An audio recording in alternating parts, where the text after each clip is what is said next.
Không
cần mất gặp em và sinh nhất khu.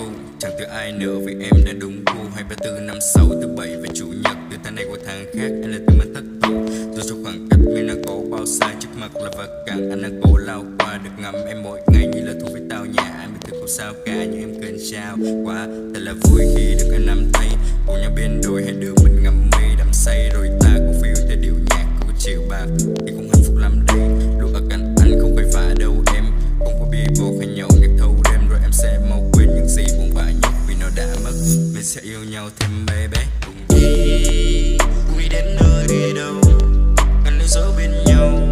Nghe bao câu ca cất lời và mình cùng yêu đến mai sau. Và năm tháng trôi mau yêu đến bạc mai đầu. Và anh rất muốn hai ta sẽ bên lâu. Và anh chẳng muốn thấy em khóc hay buồn đau. Để rồi đôi ta sẽ hạnh phúc vào mỗi ngày. Để anh được ôm và hôn em mỗi giây. Xin gọi em là mặt trời vì yêu em anh chỉ để sáng suốt. Và gọi em là virus gây nghiện, chỉ cỡ nào của chị thấy kháng thuốc.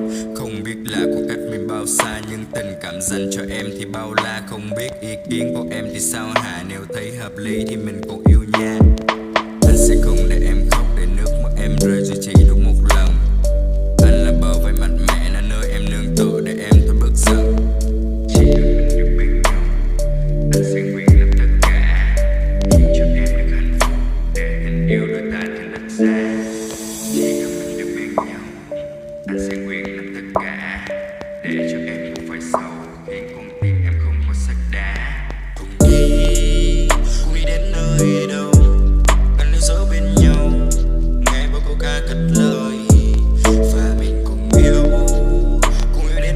sau.